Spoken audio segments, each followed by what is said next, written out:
जय जोहार संगवारी हो आज आशीर्वाद यूट्यूब चैनल में नवा छत्तीसगढ़ी सॉन्ग रिलीज हुई से जे है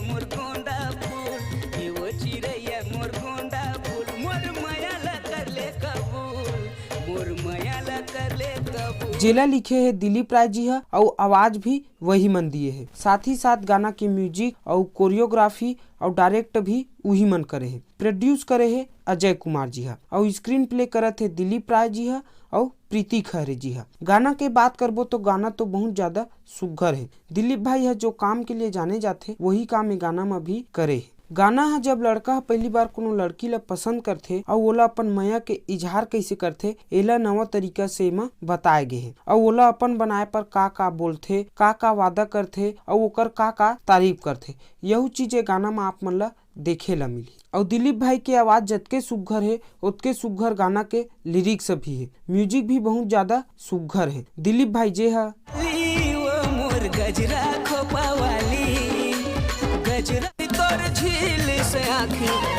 जैसे गीत भी दे है जो छत्तीसगढ़ में धूम मचा दे रही। और जतके सुघर दिलीप भाई के गाना रही थे उतके सुघर भाई के डांस भी रही थे जो उनकर हर वीडियो में देखे ला मिलते और यहू वीडियो में देखे ला मिला थे। और उनकर संग देवत थे प्रीति खहरे जी है जो बहुत ज्यादा सुंदर है। तो संगवारी हो आशीर्वाद यूट्यूब चैनल में जाके सॉन्ग ला सुना और अपन मयारू ला शेयर कर। और अगर आप मन ला ये वीडियो पसंद है सो ही तो ये वीडियो ला शेयर कर और संगे संग हमारे चैनल ला सब्सक्राइब कर। जय जोहार, जय छत्तीसगढ़, जय भारत।